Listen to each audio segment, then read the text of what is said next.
এদিকে জামায়াত ইসলামের আমির ডক্টর শফিকুর রহমান অভিযোগ করেছেন, ফলাফল প্রকাশের পর তাদের নেতাকর্মীদের বাড়িঘরে হামলা হচ্ছে। শুক্রবার সন্ধ্যায় দলের কেন্দ্রীয় কার্যালয়ে বৈঠক শেষে সংবাদ সম্মেলনে তিনি এসব ঘটনাকে ফ্যাসিবাদী লক্ষণ বলেও নিন্দা জানান। সহিংসতা বন্ধ না করলে যে কোনো সিদ্ধান্ত নেওয়ার হুঁশিয়ারিও দেন জামায়াতের আমির।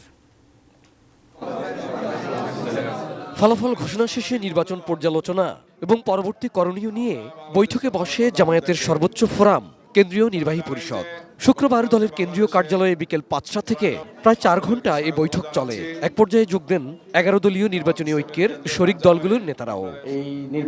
বৈঠক শেষে এনসিপির আহ্বায়ক নাহিদ ইসলাম বলেন, নির্বাচনের ফলাফলে কারচুপি করা হয়েছে।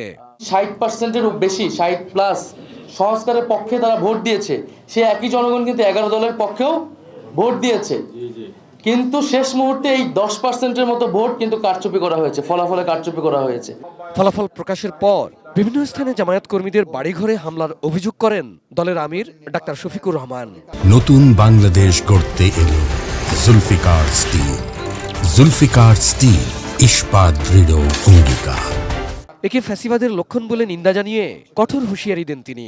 11 দলীয় নির্বাচনী ঐক্যের কর্মী, সমর্থক, এজেন্ট, ভোটার বিভিন্ন জায়গায় বাড়িতে বাড়িতে হামলা হচ্ছে, আগুন ধরিয়ে দেওয়া হচ্ছে বাড়িতে। এখনো যদি বন্ধ করা না হয় আমরা বাধ্য হব যে কোনো সিদ্ধান্ত নিতে। ঋণখেলাপিদেরও নির্বাচনে অংশগ্রহণের সুযোগ দেওয়ার সমালোচনা করেন জামায়াত আমির। এদের মধ্যে যারা বিজয়ী তাদের ব্যাপারে নির্বাচন কমিশনের পদক্ষেপ দাবি করেন তিনি। 59 জন ঋণ ভয়াবহ ঋণখেলাপি, তাদেরকে ঋণের এই দায় থাকা সত্ত্বেও তাদেরকে নির্বাচনে এলিজেবল ঘোষণা করা হয়। নির্বাচন কমিশনকে আমরা অনুরোধ জানাবো, আরপিও যেটা কাভার করে না, এরকম যারাই নির্বাচিত হয়েছেন তাদেরকে মেহরবানি করে তাদের ফলাফল স্থগিত রেখে এই ব্যাপারে আগে সুরাহা করুন।